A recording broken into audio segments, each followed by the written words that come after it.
What is up, Gym Rats? Part 7 of this prep series, and it is another push day.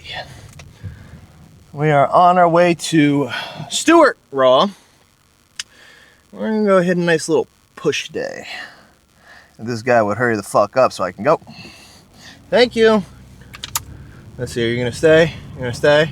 You stayed. Alright. Woke up early this morning. Woke up around like 5:30. May need to wake up a little earlier. Went ahead, I did some fasted cardio and some abs. That was nice. That was lovely. A little bit more people than I thought there would be at 5:36 in the morning.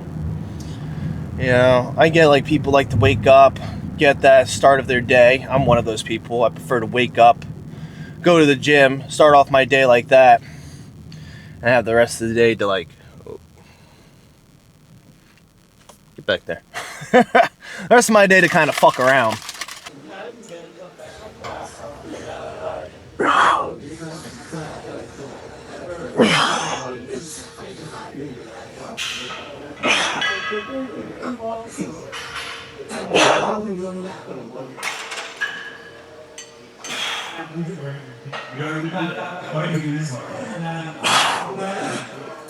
Now, I don't know if any of you have ever used one of these. I like this to get out of that negative and do an incline like this on plate loaded. That way I can get that stretch without being in such a negative position on liftoff. Kind of helps me out of it. These drop, and I can go from there.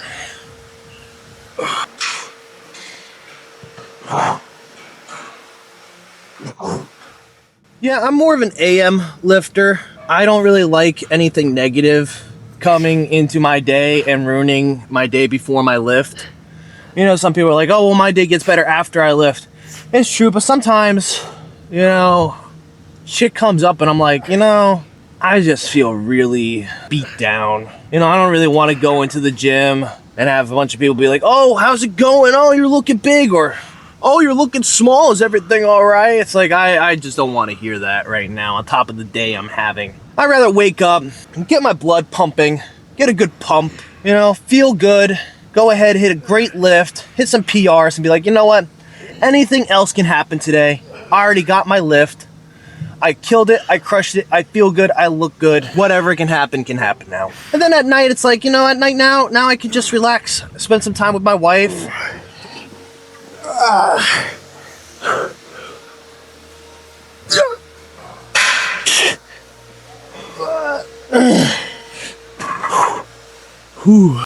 All right.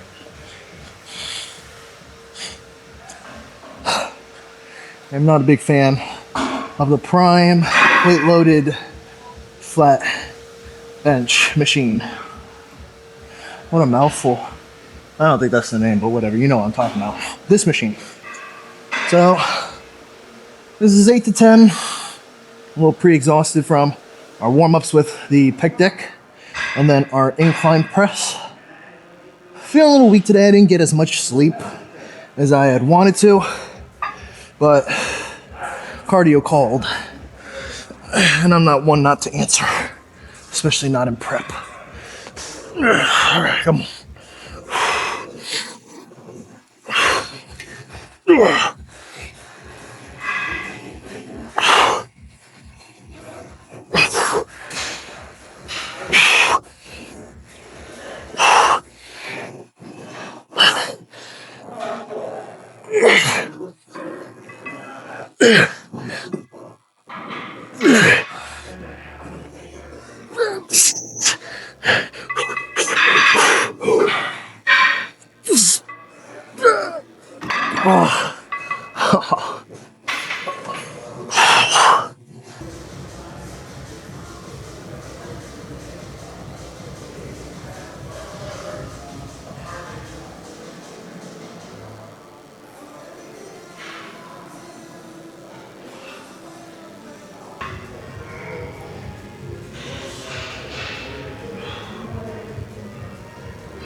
Now, I hate doing this. You know, I feel like this just takes up 2 cables from somebody that could use them, but the cable machines that they have are too close to the mirror for me to go out far enough with my wingspan and still get a contraction without hitting the mirror like right here. So this is the only way I'm going to be able to get a good stretch and squeeze together completely. So, besides, there's not a lot of people here right now, so no one's really looking to use it. And you have other cables. So besides that, I would not be doing them right here and taking up 2 machines. I hate doing that. I'm not that kind of person. So, first round just to get a feel, get a vibe for the ROM, range of motion, how far I can stretch, the norm when doing something out of routine. So these are very reminiscent of Arnold and Pumping Iron. He's chewing gum, just like that.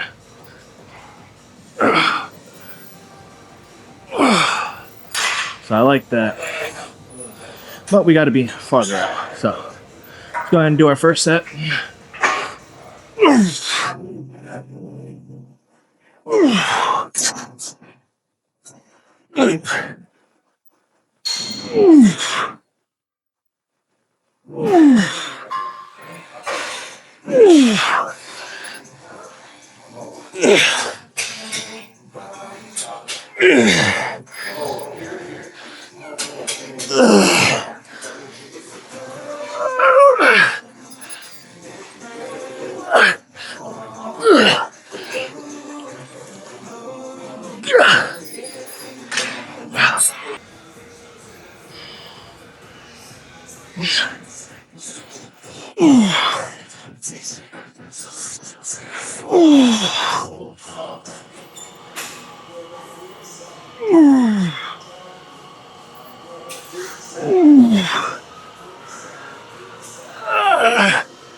Tonight we're gonna watch the new live action How to Train Your Dragon, which I'm pretty sure is just copy paste, just live action of the original movie. But the original How to Train Your Dragon, that is such a great story. You know, I put it up there with the original Shrek.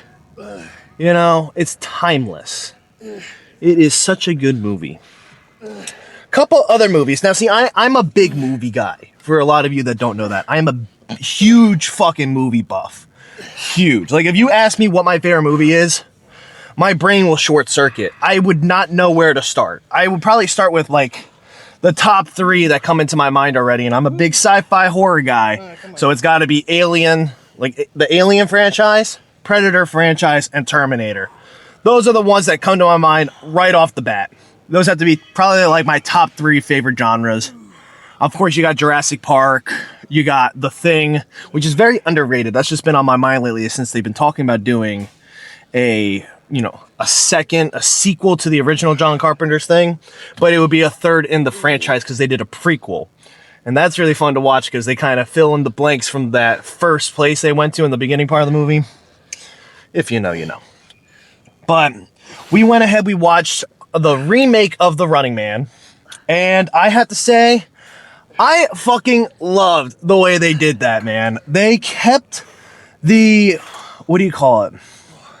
Like the 90s version of the future. Like every car is like an older car. They just try to make it look futuristic. And they did add the touch of it being like a self-driving car. which I thought it was a perfect blend of the actual future of today, but like what we would have envisioned the future to look like back in like the 90s or 80s. And I love that. I mean, you can't be upset with that. And like right off the bat, it gave me Total Recall vibes with Schwarzenegger. I'm a big Schwarzenegger fan, obviously. And they just captured it. They added something new to it. They expanded upon what the movie's, overall theme was. And I thought it was great. Personally, the ending, I feel like they could have did certain things another way. They put one scene before like the very ending. I felt like they could have flopped that. I won't get into spoilers. I'm not a spoiler guy.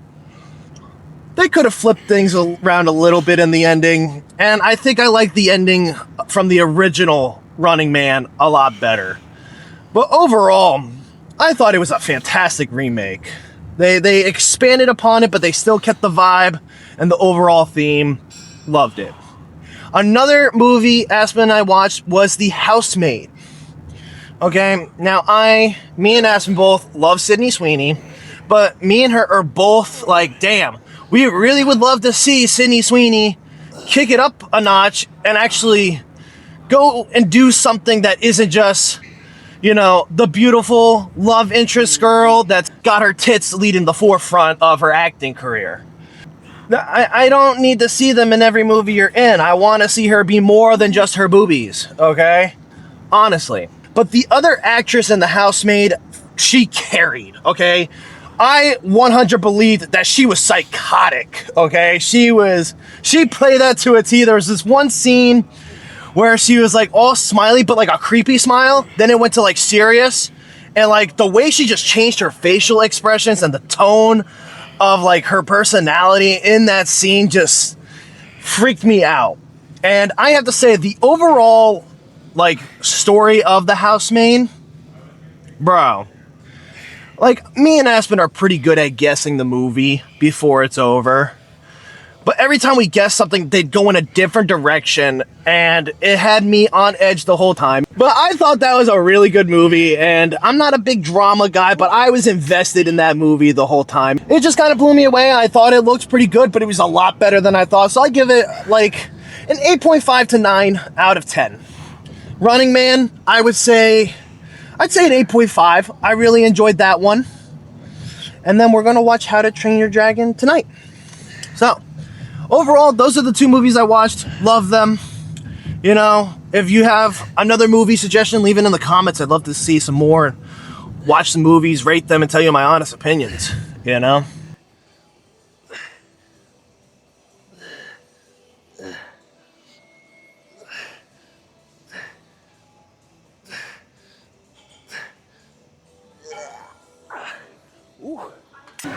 Now that we're getting into prep, I'm kind of excited to see my grocery bill go down a little bit as we cut down food.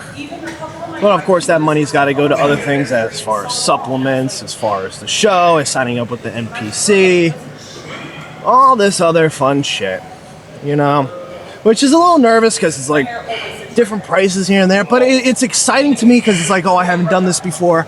I get to learn all this new stuff, get rocking and rolling, do my first show, and that's where my mindset is right now. I'm just excited to go ahead and do this. I can't remember the quote, but this one guy somewhere, sometime, once said, the first draft of anything is shit. So I'm prepared to go into this and having me step on stage for the first time not be my best package that I'm ever going to deliver. But I will tell you this. I know for a fact when I step on stage, it is going to be amazing. I'm going to be proud as fuck of what I bring to that stage. But knowing that what I bring to that stage will be considered shit? Oh boy, just wait till 2.0. Wait till the next show, okay? We're just getting started here. We're just getting an idea of how everything works, how my body handles and adjusts to certain supplements, certain drugs and PEDs, according to the cardio and the cutback of food, and oh man, already I'm loving the shape, I'm loving the look. This is only part 7. Shit. Just wait till like part, 24. Whew. Part 21, part 24. Whew. It's gonna be crazy, man. Oh my gosh. And it all starts with part 7 right here. We're gonna go in, we're gonna build this chest up. We're gonna have striations across the whole fucking chest, dude. Oh yeah. But I'm just excited to go up on stage, finally debut my physique, show everyone what I've been working countless years on. Had everything in the kitchen sink thrown at me to try to get me to stop, throw me, derailed me. Anyone else probably would have stopped. They would have given up. They would have settled down and started a family, which, no shade. It's just not my cup of tea right now. Eventually I'd like to get to that point, but right now, I want to conquer. I want to get on that stage and show everyone, think I was playing? Nah, man. Rome wasn't built in a day. You can't rush a masterpiece. Not saying that I'll be a masterpiece off the beginning. Like I said, the first draft of anything is shit. But damn it, it's gonna be fucking crazy what I bring to that stage. Alright guys, so that concludes our most bodacious chest day, or push day, I should say. And it is the last time you'll see the chesticles for about another 2 weeks, I would say. I want to kind of cover up and see what kind of progress I can make in 2 weeks, and then just see the difference. How dramatic of a change can we make in just 2 weeks while upping the cardio and incorporating Primo, L-carnitine, Yohimbe. What else did we do? I think we upped the test as well. Like I said, I don't condone and I do not recommend anyone use any anabolics or drugs. Okay, I'm not suggesting that you use them. I'm just being transparent with you in what I'm doing. But I do want to see what the effects of Primo, L-carnitine, Yohimbe, and all my hard work and effort will do in the matter of 2 weeks, and what kind of a change we will do. Of course, I will still be doing the prep series. I just will be wearing t-shirts and I'll be more covered up. You might get a sneak peek of like the arms here and there on a few movements. But for the most part, it's going to be all low key for, I want to say 2 weeks. I might do a little longer. I might do a little less. You know, the temptation of seeing the pump and the transformation in the gym lighting might be just too much. I might have to do it, but. So, go ahead, take some mental pictures of this chest. We have legs tomorrow, and I'll be honest with you, I'm a little nervous for legs. I really am. It's quad focused.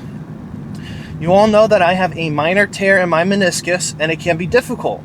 Try to stay out of my head as much as possible. Try not to psych myself out, and just go in there and try to maintain a pump while still putting forth that effort without irritating, agitating, or aggravating. There's a lot of synonyms right there that sound alike. The meniscus. So if you are one that have poor knees or knee problems, that is definitely something I would keep an eye out for. Until then, get some sleep, eat your meals, thank Jesus for a beautiful day, and I will catch you all later.